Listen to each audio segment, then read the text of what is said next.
joining us today for the ANA eLearning Academy. We have a special presentation today from David Michaels. He's going to be doing a presentation on the Sundman lecture series on the leading ladies of Rome. For those that don't know, the Sundman lecture series and the Money Talks presentations, all that are happening the month of August, were planned for the World's Fair of Money. So we're thankful that everybody was able to move them to e-learning in such a short amount of time. During this presentation, if you get any questions that come through, please use the chat feature or the Q&A feature here in Zoom. The questions will come to me and then I'll share them with Dave at the end of the presentation. And then at the end of the presentation, I will send out a survey here in Zoom through the poll feature. Please answer it honestly and let us know what you think, and then I will share them anonymously with Dave at the end in a few weeks. So I'm going to turn it over to Dave now. He's going to talk on the leading ladies of Rome. Enjoy. So we can see you now. You're good. All right. So welcome everybody. I'm David S. Michaels of Classical Numismatic Group. Today I'm going to be talking about the first ladies of ancient Rome.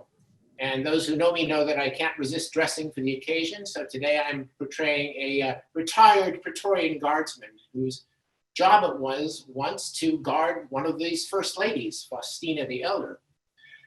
So without further ado, we will get along to discuss these important ladies of ancient Rome. All right. So I'm going to share this. All right. Can see that all right? Yep, looks good. All right.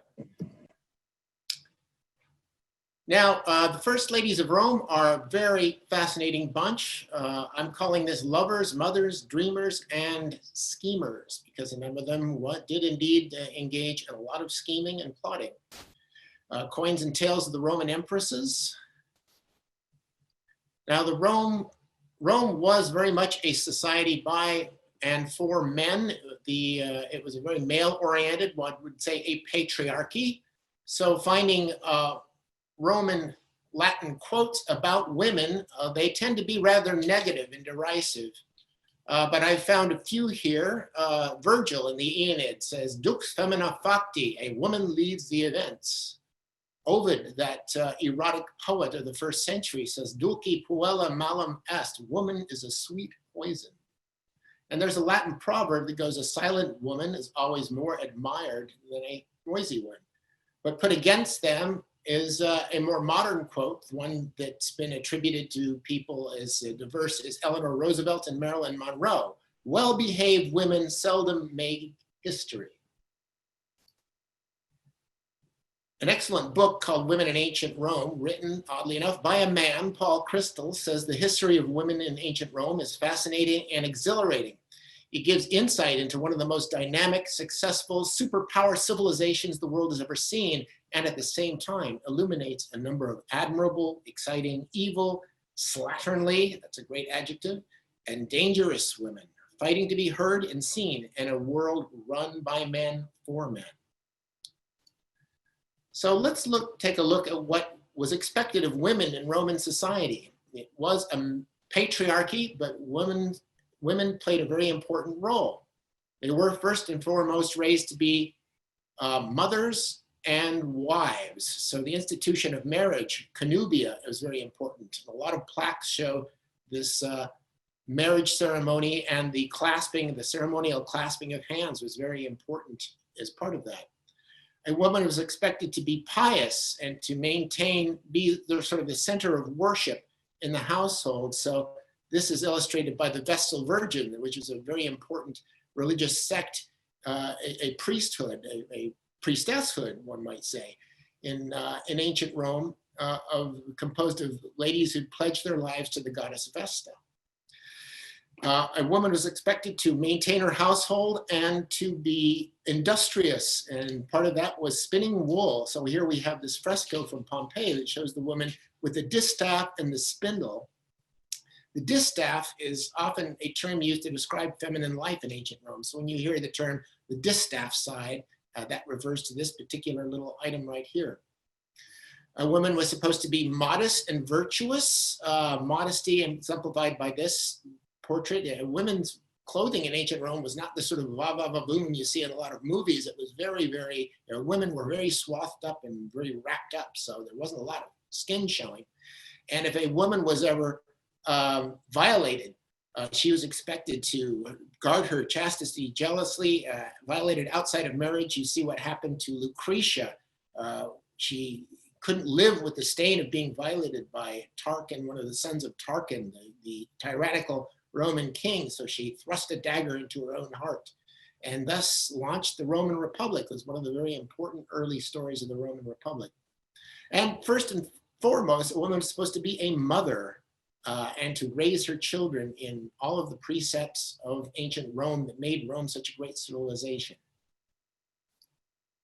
Now, Roman empresses are portrayed often in modern movies and television shows.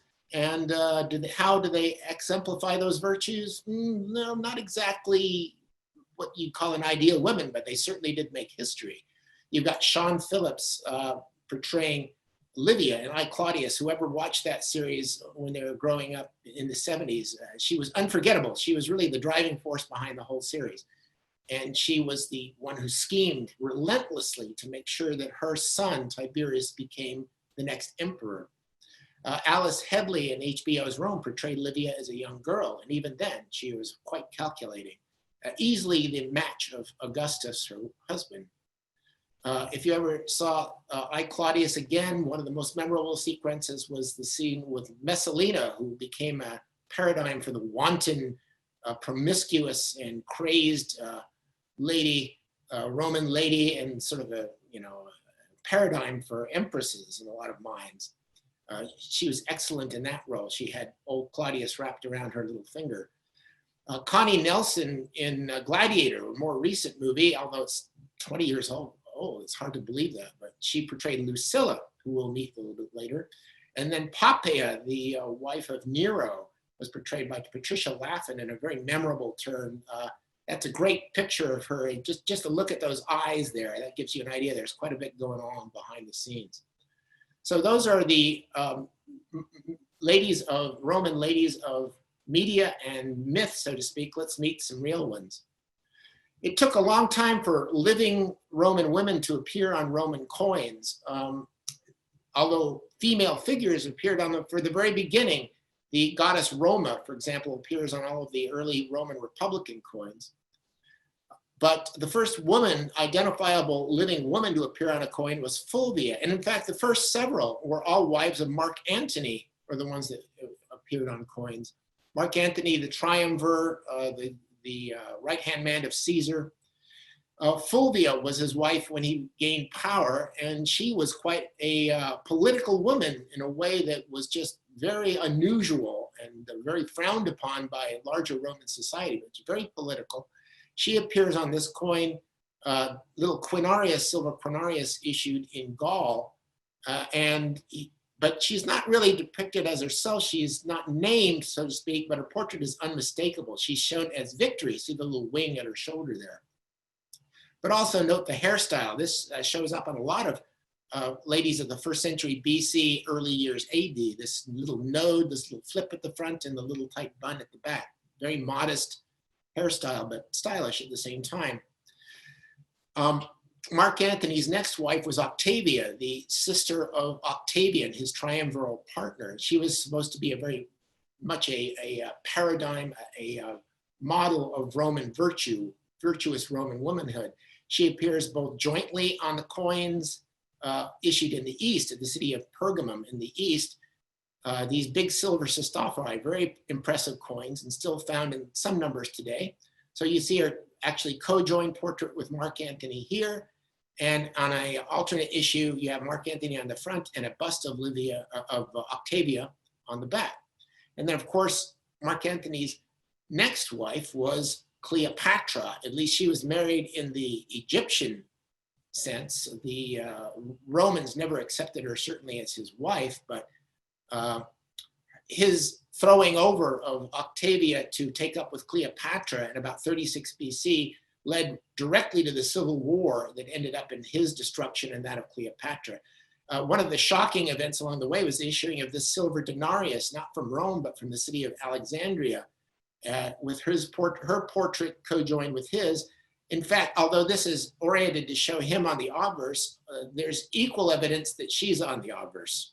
So that was quite humiliating from a male point of view, to have a woman sort of usurp your role on the front of the coin, sort of unmanned Marc Antony in the eyes of a lot of Romans, and led to his downfall. Now, one of the most canny things that Octavian did was to divorce his first wife, Scribonia, and then take up with a woman named Livia Drusilla. The fact that she happened to be married to another man, Nero Claudius, didn't really cause any kind of an impediment. He just said, basically, either you divorce your wife or we put you to death. So he chose discretion as the better part of valor, and gave up his wife, even though she was pregnant with their second child when Augustus, later Augustus, then known as Octavian, married Livia. She was quite largely pregnant with her second son by Nero Claudius, who went on to be known as Nero Claudius Drusus. The sons of Livia were taken into Augustus's household and raised by him, and it seemed that Livia all along favored them over any of Augustus's relations. And scheming, the term scheme carries a lot of negative connotations, but she did, there's no doubt that she kept advancing their cause, and until finally Augustus's last surviving heir ended up being Tiberius, her son by Nero Claudius. Now, there are no coins of Livia that are in her name struck in Rome or any of the official Roman mints, either Rome itself or Lugdunum in Gaul. But there are a lot of provincial coins of Livia minted during her lifetime, including this one of Romula in Spain that shows her co-joined on the opposite sides with her now deified husband, Augustus. This bronze diobel issued in Egypt and during the reign of Augustus. You can see that she's got the same hairstyle exactly as Fulvia. She's got the little flip at the top of the side of her head and the little bun in the back. And this coin issued 60 odd years later at a city named in her honor, Augusta in Cilicia. Livia does start to appear on coins late in the reign of Augustus and in the reign of her son, Tiberius, who she lived well into that reign. The first coin that has her co-joined on an official Roman coin of Augustus is a silver denarius. This figure on the back is usually identified as Livia in the guise of Pax, the goddess of peace, holding the olive branch. Then you've got these three coins issued in the reign of Tiberius that all feature feminine portraits, but again, the portraits are disguised as ideal virtues or goddesses of these positive traits: justitia, justice; pietas, piety. The only one that's quite clearly Livia is this one called Salus Augusta, and of course, Salus it actually names her Augusta. Tiberius gave her that title. She named her Julia Augusta, and she thus became the first Augusta, and all later Roman empresses bore that title of Augusta. The next emperor to feature his ladies on the coins was the next one, Caligula, who's had a very notorious reign. Early in his reign, the very first year, he struck this coin which astonishingly depicted all three of his sisters on the reverse.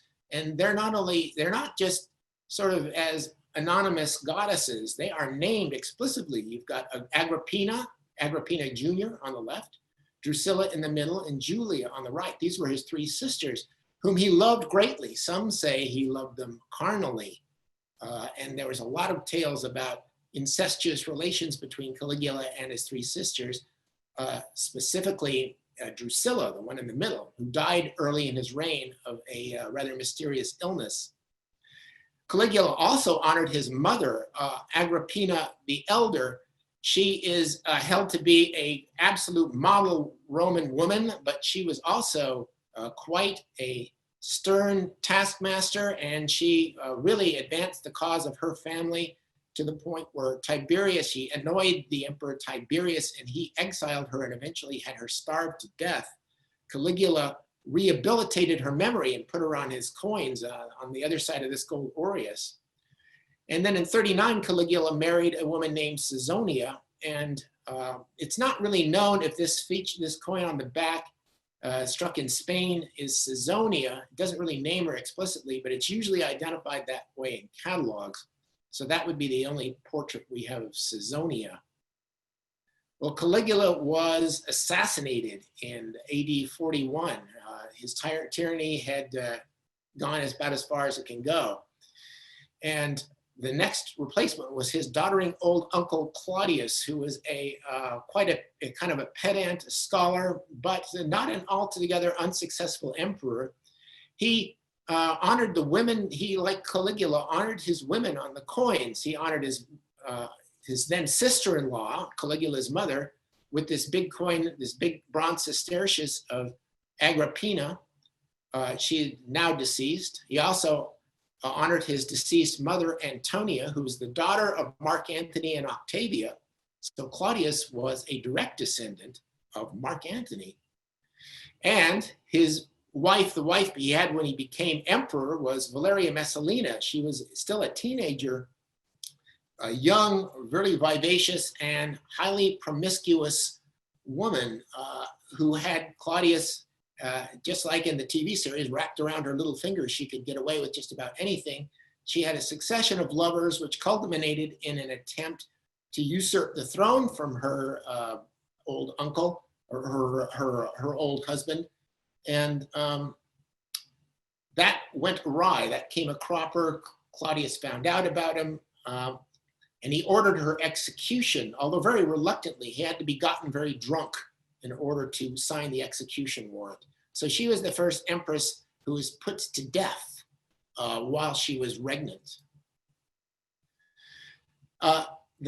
Claudius is said to have loved the company of women, couldn't be without them. So very soon after the death of Messalina, he married his niece, Agrippina. She also appeared on that same coin of Caligula some years before that, one of the three sisters, Agrippina the Younger, sister of Caligula. She married her uncle Claudius. And she had quite a bit of experience in Roman government, having lived through many reigns, and Claudius leaned on her greatly, and he put her on his coinage. In fact, Claudius on the front, Agrippina on the back, but the wags of Rome were wondering who was who, which was the front, which was the back, who's the boss, because she was clearly dictating events later in the reign. So you have both the official Roman issues here, the gold aureus and the silver denarius. In the East, the Eastern mints struck these large, impressive silver coins, the Christophorus, again, with opposite portraits on opposite sides in this example, and on this example, co-joined, like we saw earlier with Claudius to the fore. But Agrippina was definitely not willing to stay in the background. She relentlessly pushed her own son by the previous marriage, Nero, to the fore, and then once he was well positioned, she did away with her husband. It is said, a lot of these are rumors, it's hard to know. They were rumors recorded by historians. It's hard to know if they're true, but it's said that she did away her husband with a dish of poisoned mushrooms. So then Nero becomes emperor. He's only 17. Agrippina figures she can control events as his regent. And indeed, in the first few months, that's exactly what happened. And she takes precedence on his coins. Quite astonishingly, she appears on the obverse of the silver denarius with her portrait nose to nose with that of Nero. And in fact, she's in the honored place, and her name comes first in the legend, Agrippina, right there. And his name is on the back. So that's quite an astonishing thing in male-dominated Rome, to have a woman in the position of honor and clearly calling the shots. In fact, it was so astonishing it couldn't be allowed to stand. Immediately, his advisors, his male advisors, began plotting her downfall. And within a year, she'd been shoved somewhat into the background. So this coin was issued in AD 55, about a year after this one. And here you can see Agrippina and Nero are also, they're on the coin, but she's in the background, he's in the foreground, and his name is on the front, her name is on the back. And then within a year after that, she disappears completely. So her downfall, or being pushed in the background, is actually, you can follow it on the coinage. Now, Agrippina didn't much like being pushed into the background. She actually started to plot to put Claudius's son, Britannicus, onto the throne. So Nero responded by first poisoning Britannicus, and then having his mother killed by means, he hoped, of a collapsible boat. She was supposed to sail out onto a lake, and the boat was supposed to collapse. She was supposed to drown. Agrippina, however, unfortunately for Nero, was a good swimmer. She swam to shore, and where she was met by a soldier who then dispatched her with a proper sword thrust. So Nero was rid of his mother, but he also had many other women in his lives, or his wives and his mistresses. His mistress never appeared on a coin, acte, but several of his wives did. The first one was Claudia, who was the daughter of Claudius. So this was a dynastic marriage intended to solidify his succession. This is a bill-on tetragram struck in Egypt. It shows their portraits on opposite sides. But he soon cast his eyes upon Poppaea, and as the song goes, the troubles soon began. She sort of played the role of Anne Boleyn. She refused to have anything to do with Nero until he got rid of Octavia and his mother, who was very much against this match. Having done that, he then married Poppaea, whose portrait appears here in this bust in Musea Nationale. Her sort of towered up hairstyle is very visible on this coin issued in Antioch in Syria. She also appears on this bill and tetragram of Egypt, slightly different hairstyle, but well, recognizable hairstyle, not as quite as nicely rendered. But they quarreled often, just like Henry VIII and Anne Boleyn. Nero and Poppaea quarreled constantly, and eventually, during her second pregnancy, during a furious argument, he kicked her. He knocked her down and then kicked her in the belly. She died of the resulting hemorrhage. Nero was quite remorseful, but he wasted little time in marrying another woman, Statilia Messalina, who we know very little about. And if she appears on a coin at all, it's on this late coin, this late gold aureus, sort of anonymously, which shows on the back Augustus, which is obviously Nero with his radiant crown portraying the sun god, and Augusta, which is probably Statilia Messalina. It's possible that it represents Poppaea. Well, Nero's regime came crashing down on what is known as the Year of the Four Emperors, a period where civil war ripped the Roman Empire apart. You had numerous contenders for the throne, and the one who emerges out of it, survives out of it, is Vespasian, who sets up the Flavian dynasty, the next dynasty to rule Rome. Vespasian his wife had already predeceased him, so all of her coins are posthumous. His son, his eldest son, Titus, was married early on and had a daughter by that marriage. He was forced to divorce her after a period. But Julia Titi, the daughter, becomes very important later on. When Titus inherits the throne in AD 79, he doesn't have a first lady. He's not married, so he makes his daughter, Julia Titi, Augusta and First Lady of Rome. And she takes over all the societal affairs in much the same way that a first lady takes over that role in the sort of as the leader of society and social life in the White House. The first lady was expected to do that for the emperor. So you had these coins. She was the first woman to appear on a coin in her own name, or not joined with her husband and not disguised as some goddess. She's the first woman to appear with her own coins. And we have this early issue with Vesta on the back. And around this time, you also see the reverses of coins of Roman empresses start to become very genderized. They're all female goddesses, female personifications, things that are specific to the female sex. This is one of my favorite coins of empresses. This is a coin of Julia Titi with Venus on the back, and Venus being the goddess of love, well, of course, she appears naked, or nearly so, or with this drapery sort of delicately right below her derriere, and her back is turned. It's a very charming reverse, kind of a nice sort of sculptural scene. Titus died early, in his 40s, rather suddenly, of what they call a brain fever. Nobody knows exactly what did him in. Julia Titi was also, though, very much beloved by Titus's brother, Domitian, who became the next emperor. Indeed, Domitian, for a time, set his own wife, Domitia, aside and had Julia Titi step back into the role of First Lady, Augusta. But she dies, like in the mid-80s AD, at the age of 24. And the wags of Rome said that she'd gotten pregnant by her uncle Domitian and that she had attempted to procure an abortion, or one of them did, either she or he did, and she died as a result of that, being a very hazardous thing to do in ancient Rome. So nobody knows the true tale, but what they do know is that Domitian, when he was assassinated, their old nurse mixed his ashes together with those of Julia Titi in the family mausoleum, which is kind of a poignant ending to the whole thing.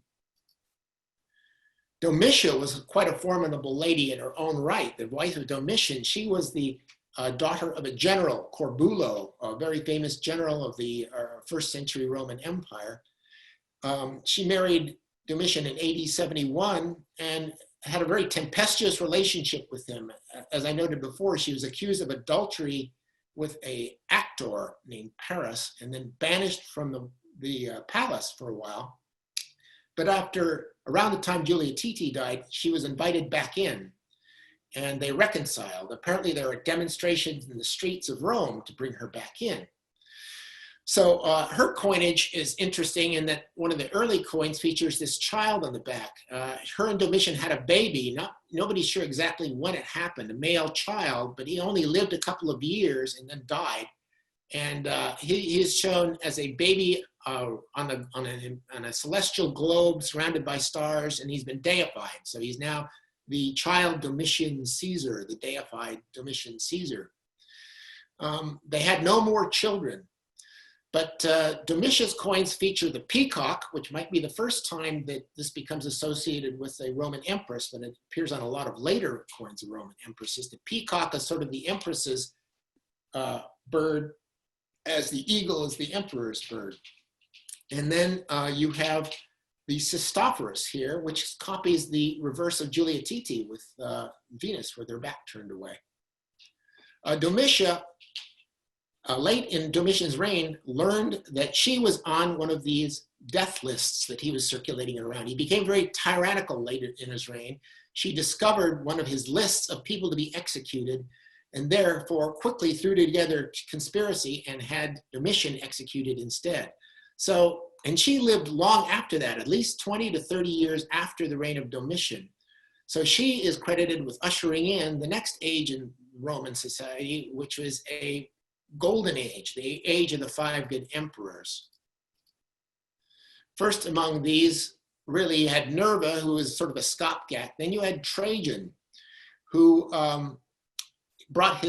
he was from Spain. He was a provincial man, the first one of the provinces to come in to the Roman Empire as emperor. And he brought his family with him, his wife, Plotina, who was also from a Spanish family, his sister Marciana, and his sister's daughter, Matidia, all came to live in the household. At some point, they all became Augustas.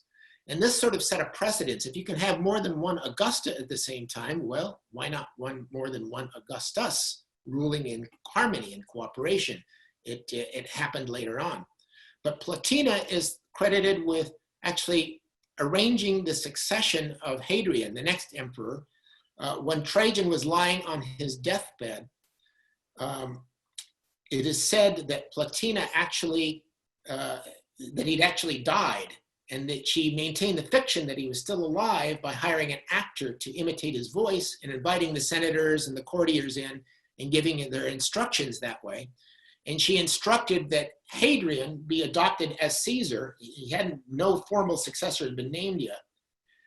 Hadrian, who was a distant relation of the emperor, was then made emperor, was made Caesar, and when the official death of Trajan was announced, Hadrian was now emperor. Now, Hadrian had married the daughter of Matidia, and her name was Sabina.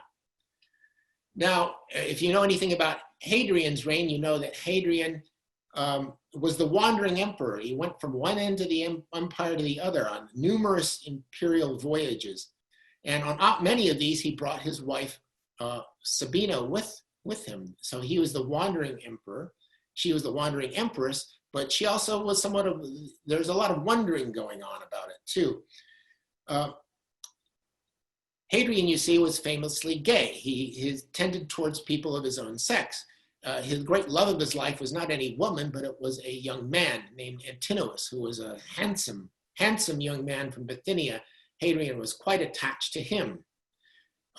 Hadrian and Sabina never had any children, nor are they any recorded pregnancies. So one has to wonder what happened behind closed doors there.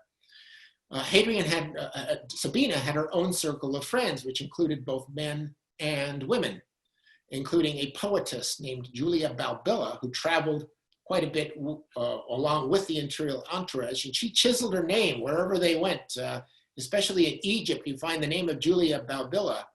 And in one of these poems that she chiseled in, she praises the lovely form of the Empress Sabina. So one wonders, it's been speculated that Hadrian tended towards his own sex in terms of, sexual activity, and Sabina perhaps tended towards women herself. So maybe this little circle of hers was more than just friends. Nobody really knows.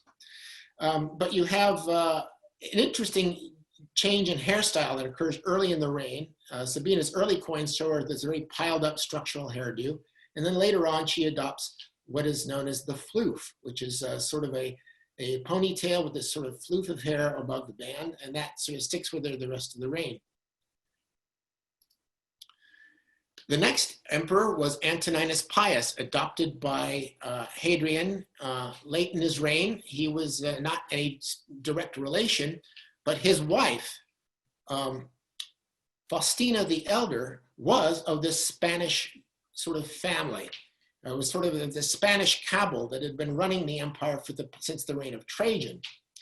And she had marriage connections that ran straight through the empire. So one could say that he owed the throne to Faustina. And she immediately became a very popular empress. You can see she had a very distinctive hairstyle with this sort of coil of hair, this top knot on the top of her head. She was known as being very vivacious. She was very supportive of the poor. She started charities. And so she was very, very popular. She died only 3 years into the reign, though. She died in AD 141, which was the occasion of great mourning by both the entire Roman Empire and by her husband, who had her deified. She became a diva. Once you are deified, an emperor becomes divus, an empress becomes a diva. And they built a temple in her honor, which still stands in the Forum of Rome today. This beautiful temple, octastyle temple. I think it's only shown with 6 columns here. And it's still there today. And they also started a charity in her name, Puellae Faustinae, the girls, or Faustina's girls. And it was a charitable donations society, sort of like a 501(c)(3), I guess you'd call today, where orphan girls were supported by the state. And this reverse shows that ceremony taking place. And then here we have this big impressive sestertius. This is the largest coinage in the name of any empress that had yet occurred. And her coins, if you've collected Roman coins, you'll know her coins are very, very common. So you have this sestertius of Faustina deified, now Diva Faustina here. Now we're going to pause for a moment, and we've got a special treat today because as a Praetorian Guardsman, I can sort of call some of my guests in. So we're going to call in an actual Roman empress. You're going to meet a Roman empress, and that is Faustina. Please, Faustina, step in and introduce yourself. Okay, all right, make way for the empress. Yes. Salve, salve, I am Faustina the Elder, or I am portraying Faustina the Elder. My name is Lori Ann Hambley, and I'm with the Legion 6 Historical Foundation. That's L.A. Hambley on Facebook, because all Roman ladies need a Facebook page, or all Roman ladies in Roman reenacting need a Facebook page. So here I am standing before you, a rather small Herculaneum woman, and portraying for Faustina the Elder, a capite ad calcum. And I'm here to tell you or give you a snippet of information about this quite literal classical coif that I am wearing. This was the hairdo that was trending in the late 130s and after. I think possibly this is the most iconic hairstyle, in my opinion, in Roman coinage. It is now. This is, I'm bringing this to life right now. This is the little bun, sort of like the Jackie O pillbox of the Roman Empire, the little pillbox hat. Faustina wore this bun in just varying little positions on her head throughout her coinage, but she clearly rocked this hairstyle. I don't like to try to delve in too much as to why she wore this, but it's clearly much different from the hairstyles of her predecessors. As we know, as David had explained, some of the hairstyles of, for example, the Flavians, these huge, great, towering walls of hair. I don't really have an explanation as to why they wore something like that. I guess if you look at it in a very narrow perspective, maybe they needed to have a need to be very ostentatious, considering the rather humble origins of the Flavian dynasty. But Faustina was, her and her husband actually never left Italy throughout his reign, but I would say they were more Rome-centric. They were rather simple folk, and everything about Faustina eluded, I think, elegance and simplicity. The whole less is more statement, I think, had its beginnings there. Faustina was supposed to be a paragon of virtue and modesty, and in order to illustrate that, I am wearing a palla, a very light linen palla over my top knot, and I'm just wearing a string of pearls. After Faustina died and she was deified, she continued to be represented with this hairdo in slight variations throughout her coinage. So one could actually say that was her hairway to heaven. Thank you. And thank you, Faustina. All right, back to sharing the screen there. I'm going to go to the PowerPoint. All right. So having met a Roman empress, it's a rare privilege. We're going to go on to Faustina's daughter, Faustina the Younger. The imperial succession sort of moved through her line for several generations. Faustina the Younger was married early in the reign of Antoninus Pius to Marcus Aurelius, who was marked out as the next successor. And so in a strange way, she sort of outranked her husband. Her husband, Marcus Aurelius, was only Caesar at this time, while she was an Augusta. Faustina Jr. was made Augusta after the death of her mother, so she was actually First Lady for about 30 years, an extraordinarily long time. Let's see, let's go back to the previous screen. How do I go back? Yes. And one of the interesting things, a couple of interesting things about Faustina, her hairstyle, unlike her mother, who had this same single frozen hairstyle, she changed her hairstyle quite often during the course of the reign. And one could collect coins just of Faustina the Younger, and note the different hairstyles that appear. So she starts off in the reign of her father with this sort of nice little string of pearls here. She looks like a lady of the Napoleonic court with the hair piled up with a little line of curls along the forehead. If we jump down to this impressive, huge medallion, you see the wave of curls along the front, the big broad hairband, and the bun has now moved from the back of the head down to the bottom, the nape of the neck where it stays. But you also have a lot of work going on in here. So she must have kept her ornatrix, her hairstylist, very busy. And then she started having children, and she was the most prolific mother of all of the Roman empresses. She had at least 13 children that we know of whom 5 survived to adulthood. So infant mortality was a serious problem in ancient Rome, no matter how sophisticated the society was. She had 2 sets of twins, and this coin actually celebrates the birth of one set of twins, one of those sets of twins. And this is actually Annius Caesar and Commodus, who later went on to become emperor himself. And her hairstyle gets more simple after she becomes a mother, because after all, mothers don't have as much time to sit fussing with their hair. So she just has this sort of simple coif pulled back into the bun of the back of the head. Now, one of their daughters, the daughter of Faustina, was, and Marcus Aurelius, was Lucilla. And as a dynastic pawn, so to speak, she was married off to Marcus's co-emperor, Lucius Verus. So for a time, you had 2 Augustuses, you had 2 Augusti, Marcus Aurelius and Lucius Verus, and 2 Augustae, or first ladies. You had Lucilla and Faustina the Younger. Lucilla is said to have very much enjoyed being empress. So her coins, this one here features her as pudicitia, modesty on the back. But then there's this interesting statue in the Dresden Museum that shows her as Venus. So she's not wearing anything here. So there are interesting, she's a multifaceted personality, shall we say, Lucilla. And she actually became bereft of this title of Augusta when her husband, Lucius Verus, died of a sudden seizure in AD 169. So only a few years into the reign, the joint reign.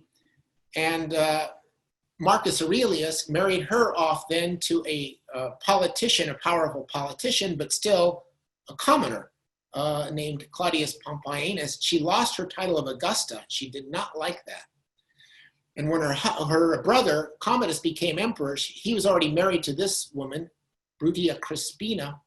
She was Augusta, of course, and Lucilla couldn't countenance being sort of second fiddle to her.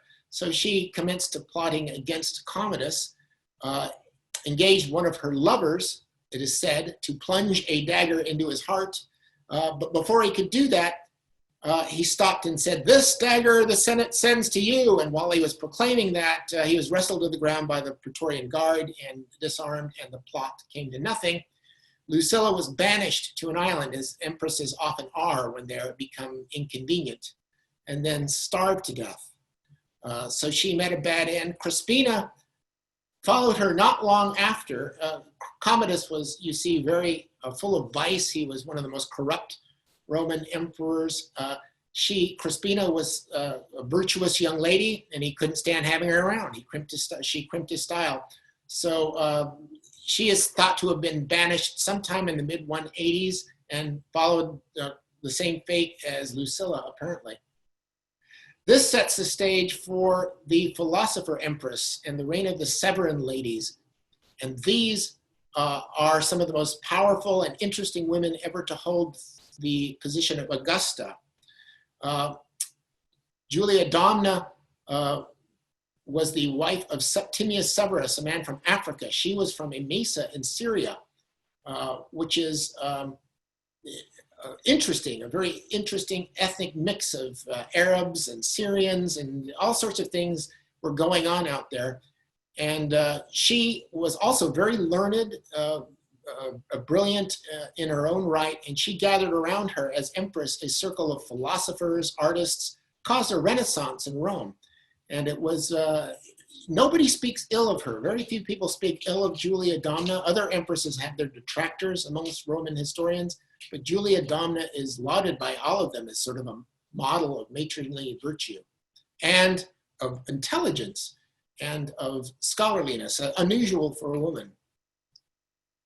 We're going to take a moment to look at some of these hairstyles. The next emperor was Caracalla, the son of Septimius Severus and Julia Domna. He was married for a while to a young lady named Augusta, or Plautilla Augusta, until she became, again, inconvenient. But we're going to stop for a moment to look at some of these hairstyles as we address. They're very important.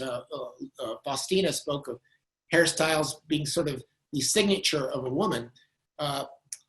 Plautilla had this signature hairstyle, and there's a modern hairstylist named Janet Stevens who has done an amazing thing and created a whole genre of historical hairstylings. She did a program at the Getty Villa, and she has a excellent YouTube channel where she recreates many of these ancient hairstyles. And this little snippet of the video here. So when we get down to the bottom, the tips of these braids, I'm going to have some variable length, so I will have to do a little bit of tap dancing to make everything blend in well. But just keeping the braids aligned in their proper order and skimming through them till I get down to near the bottom. So as you see, these hairstyles were not just something you threw together in the morning. They had to be built, constructed, stitched together out of needle and wool thread.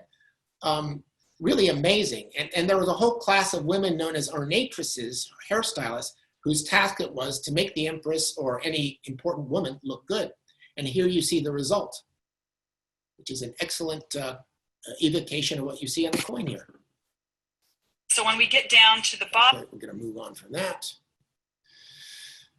This sets the stage for the apogee of feminine power in Rome, the period of the later Severan ladies, Julia Maisa, who actually brought the Severan dynasty back into power and ruled from behind the scenes for many years as really the first female Caesar, she's been called. This wasn't just a case of being sort of a regent or just sort of being lurking in the background. She was very much in the foreground. And oddly enough, it worked, even in a male-dominated society. For this period, the Roman Empire was mostly kept on an even keel, prosperous, and at peace during the time that Julia Maisa, her daughter Julia Somaeus, and her other daughter, Julia Maia, this was a period of some 20 years where really these women ran the empire. And they ran it through their menfolk. The menfolk were a rather odd lot. One of them was Elagabalus, who was unquestionably the strangest man to ever hold the throne as the Roman emperor. He was a Eastern exotic dancer, sun-worshipping priest, and transvestite, and openly what we'd call today transgendered. He actually preferred identifying as a female in a lot of ways than to identifying as a male. Nevertheless, to make him acceptable to Roman society, his grandmother married him off in succession to 3 different women. And so you had something of a marriage round going on. You had Julia Paula, who was a proper young lady. He got tired of her very quickly. She was replaced by a Vestal virgin, Aquilia Severa. This was a tremendous scandal in ancient Rome because the Vestal virgins were supposed to be, well, what? Virgins. And so it was a disaster from the public relations standpoint that he fixated on her and decided he was going to marry her.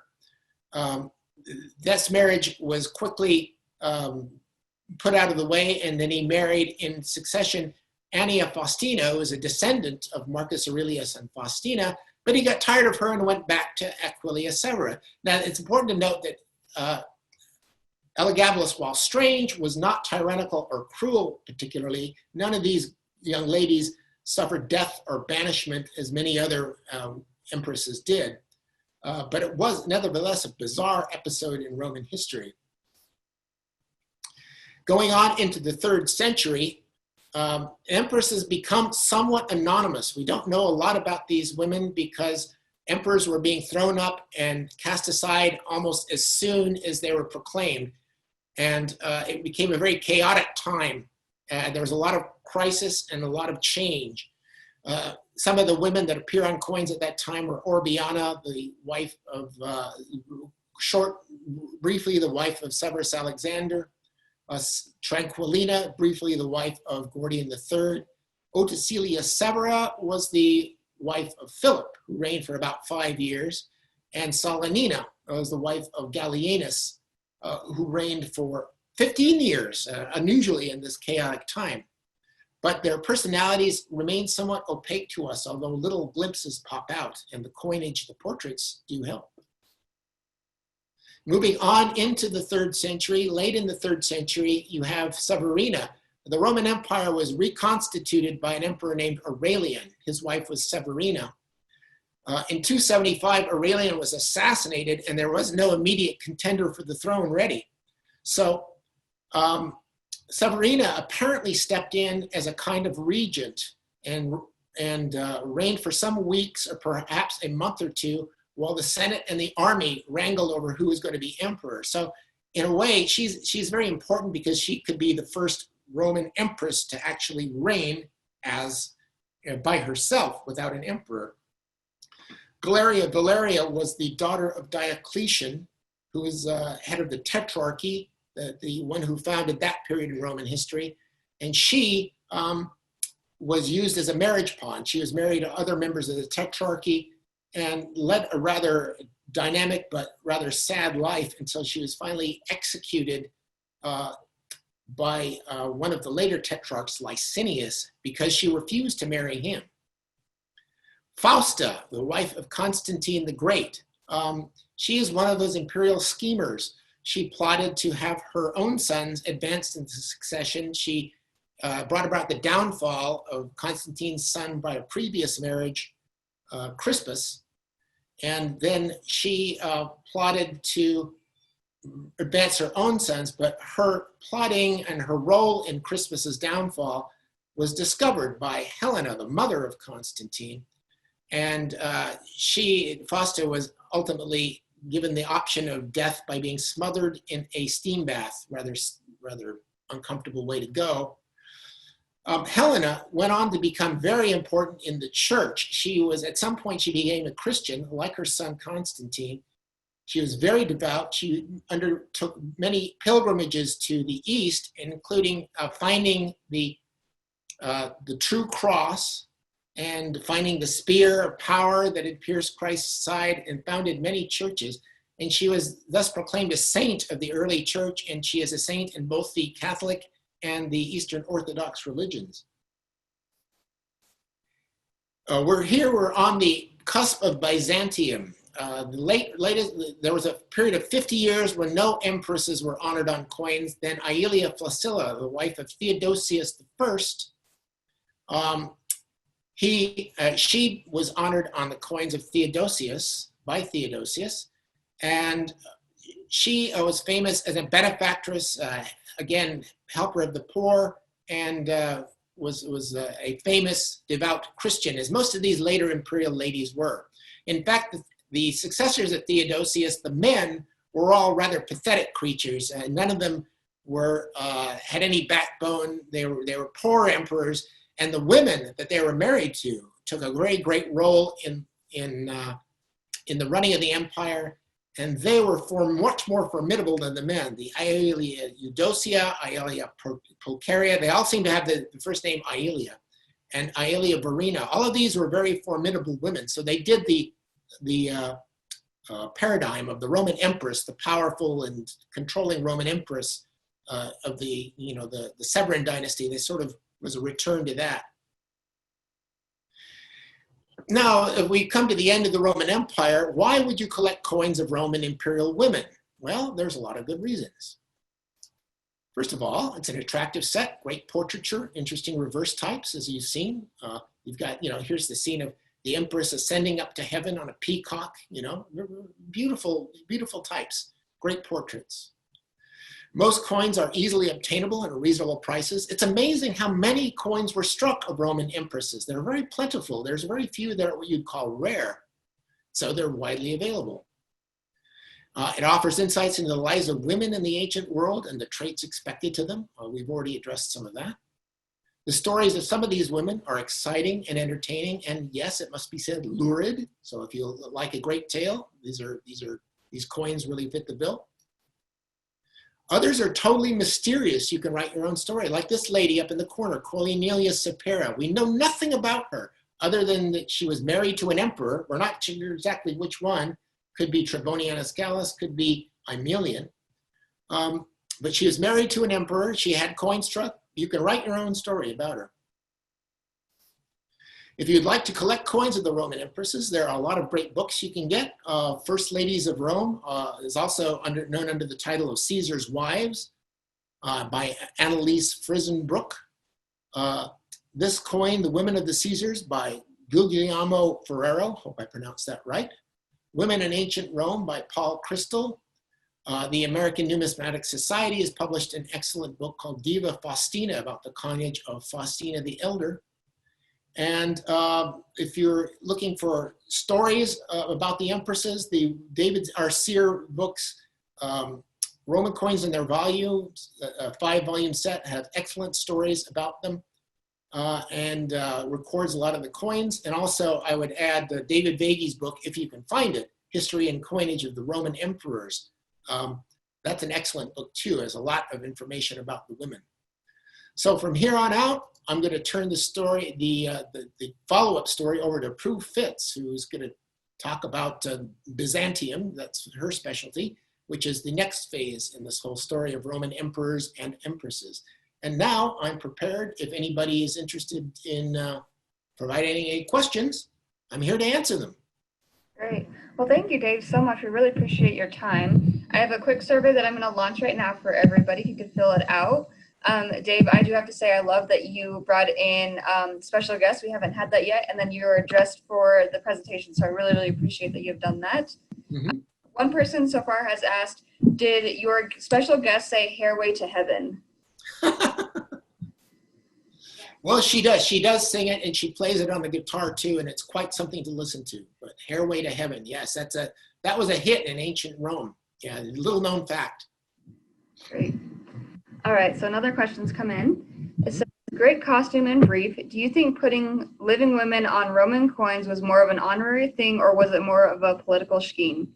I'll let you answer that, and then I'll go on to the next part of the question. It's both. Obviously, it was to honor these women, especially the ones like Claudius putting his deceased relatives on. He was honoring his ancestors, but it was political at the same time. He was also advertising his illustrious parentage and his progeny and all the people in this. Bloodlines were very important to the ancient Romans. And putting a woman on your coin, it advertised, the Romans were all about family. So it's an imperial family that's running your life. And these women, their job was to sort of create the impression of family. And you see a lot of this on the coins of Julia Domna in specific, and the Faustinas. You see their role as mothers. You see legends like fecunditas, which means fecund, being able to have children. So it advertises the stability and the fact that the dynasty will continue on by virtue of the woman. In the same way that the man, the emperor, was the princeps, the first man. The woman was the prima domina, the first lady. They actually use that term, just like we use first lady today. Second part of that question says, do you think a first lady to an emperor would have often been the one trying to influence their husband to put their likeness on a coin, perhaps to increase the fame and advance of their own hidden agendas? They were certainly influential. It's an interesting mix, because you have some empresses that were clearly sort of pawns in the game. They were being married around to various people and didn't have much say in anything. Like poor Plautilla, you had to feel sorry for her. But there were others that were clearly, that wanted the job, like Poppaea. She wanted to be empress. She basically, if you're familiar with the story of the Tudors and Henry VIII and his many, many wives, Anne Boleyn coveted that role of queen. So she, basically held out until Henry got rid of his current wife, moved heaven and earth to get rid of his current wife and marry her. And the same thing is what Poppaea did. So a lot of them coveted the role of Augusta. Clearly Domitia did, the Faustinas did, Lucilla certainly did. And they enjoyed that role. And they, coins were one of the only forms of mass communication available in the Roman Empire. They made literally millions of them. What we see today is only a tiny remnant of what they originally created. And these coins were passing through everybody's hands. So it was a way of showing the likeness of the empress and the emperor. You know, you got to know your imperial family by their portrait on the coin. Somebody else just said, excellent presentation, informative and entertaining. Thank you. Does anybody else have any other questions? Again, you can use the chat feature or the Q&A here in Zoom. Here we go. Who was responsible for authorizing the coinage showing on the Empress's Roman coins? Well, certainly the ultimate author would be the emperor. He was the one who was in charge of all the silver and gold coinage, was minted under the authority of the emperor. The bronze coinage, for at least the first couple of 100 years of the empire, was actually authorized by the Roman Senate. That's why you have the lines SC on the back, Senatus Consulta, so under the authority of the Roman Senate. But they would generally follow whatever the Roman emperor wanted. They put his program on the back, you know, they used his propaganda messages.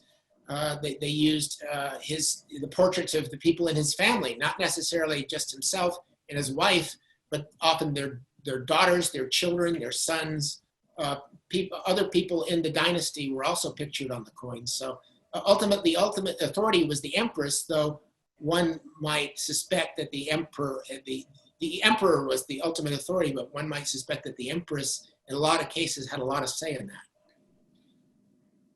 that. Somebody would like to know the cost of coins. Okay, that's a good question. And coins, you can obtain coins of Roman empresses for as little as $4 or $5. You know, $1, $5. You can get sort of late Roman bronzes that have the identifiable portraits. You might have to do a little bit of cleaning to make them legible.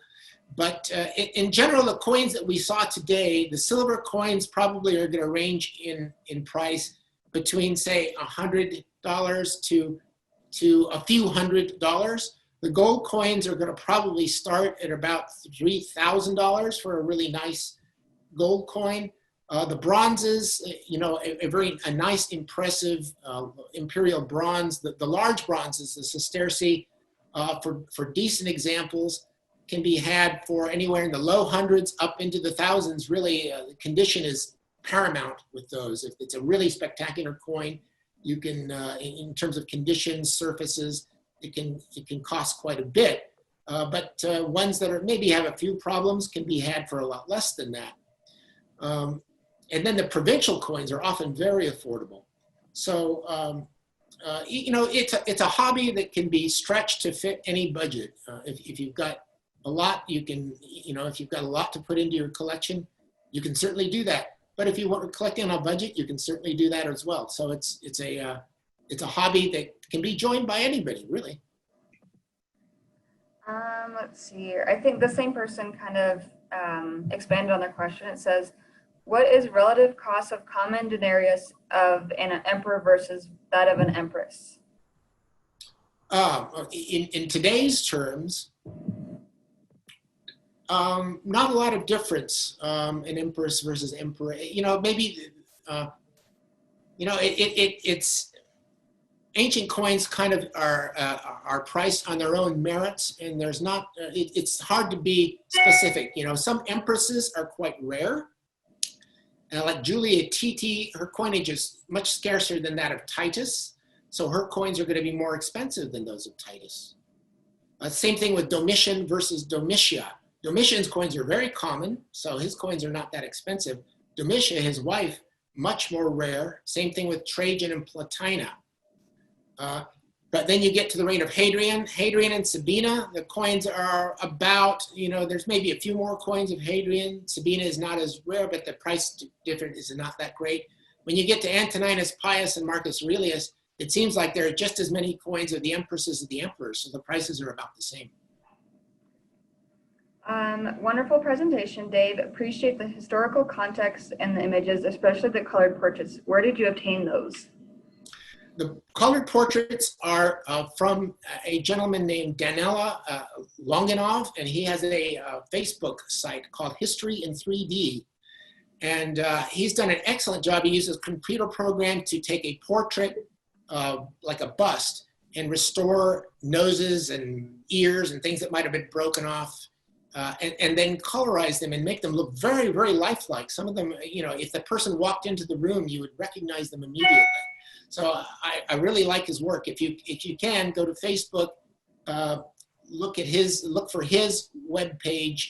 History in 3D is what you would search for in Facebook. And then I also want to put in a pitch for Janet Stevens' Facebook, not Facebook, but YouTube subscription. Her work with Roman hairstyles is just extraordinary.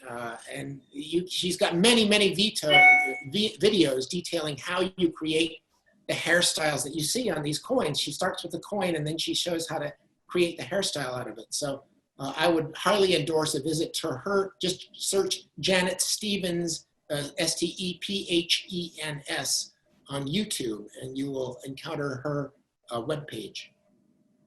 Can you say the name of the person you were talking about, the Facebook page again? Janet Stevens. Sorry, the first one before that, before Janet. The first one was Danila Longanov, and his page is called History in 3D, and it's a Facebook page. It's a Facebook, I don't know whether they, like page or a group on Facebook. So History in 3D. And hers, Janet Stevens, would be on YouTube. You'd find her pages on YouTube. Thank you. Let's see here. What is the most famous or rare Roman coin featuring a woman? Ooh, okay, that's a good question. The most famous and a rare.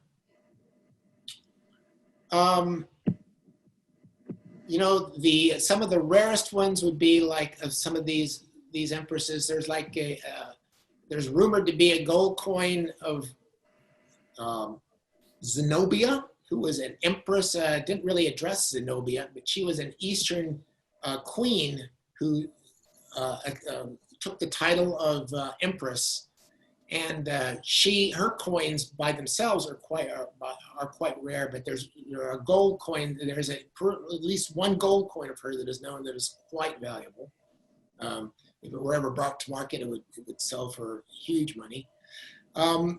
Some of these empresses from the 4th century that are virtually unknown to history, like Cornelia Supera, or Dryantilla, the wives of these very briefly ruled emperors that ruled only a period of days or weeks.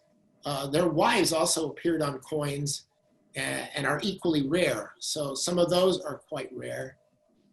But it's hard to really pick out a single coin because there are so many. You can have a coin of an otherwise common, like Julia Domna. Her coins by and large are common, but there are some that, like the dynastic coins of her, that show different dynastic pairings on the back. Her sons, or some of those are quite valuable because by themselves those coins could be are rare or they're artistically beautiful. So there's a lot of factors that go into establishing what the modern price for a coin might be. Again, if you haven't finished the survey, please do so. We really appreciate it. Let's see, one more question that came in.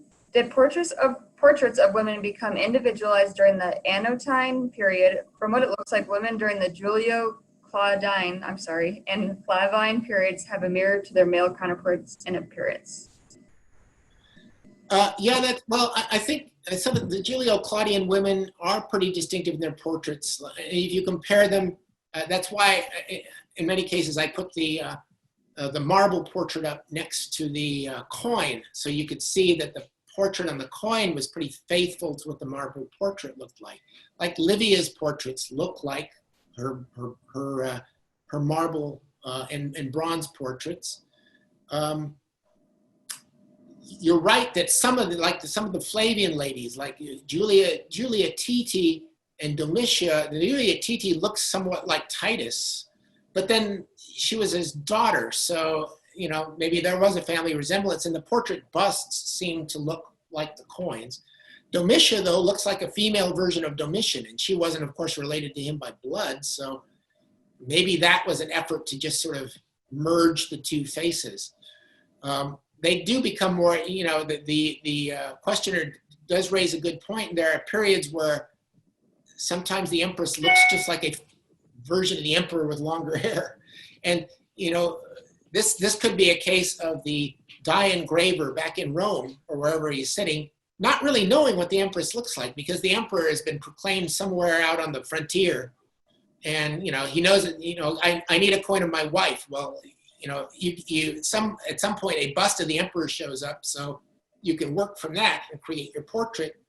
But then the wife, maybe you don't have a bust of her, so you basically take the portrait of the emperor and give her longer hair, you know, and that's the empress. So, you know, like the example of that would be Diva Paulina, the wife of Maximinus, in the 230s AD. Her coins are all posthumous, but they look just like Maximinus with longer hair. So that's probably deliberate. Well, we are at time, so I just want to say thank you so much, Dave, for your time. One question that did come in that I do want to know, somebody wants to know if you're speaking from your living room. I'm speaking from a little round room in my house called the Sacrellum, where we keep a lot of our, you know, a lot of Roman stuff. So yeah, this is our little sort of studio, and we're some of our, you know, we're both, my wife and I are both reenactors, and we keep a lot of our stuff sort of as decorative elements around the house. So that's why we're coming to you from the Sacrellum of Domus Flavius of our house in Chino, California. Perfect. Well, again, thank you so much. We do have a certificate of appreciation coming to you for your time that you have put together for this presentation. It's been my pleasure. The next presentation that we have is going to be on Monday, August 17th, and that's going to be with Jesse Kraft. It's going to be a Money Talks. It's going to be before the Coinage Act of 1857, how Americans spent their foreign money. So catch that one. If you go to money.org, you go to A&A eLearning, you can find those there at the bottom of that page for the Money Talks and the Sundman Lecture Series, as well as the recordings of this presentation and any other e-learning presentations that we have done. You can find them there. So thank you, everybody, for participating today. We really appreciate it, and have a wonderful weekend. Bye, everybody. Thank you. Bye. Thanks. Have a good one.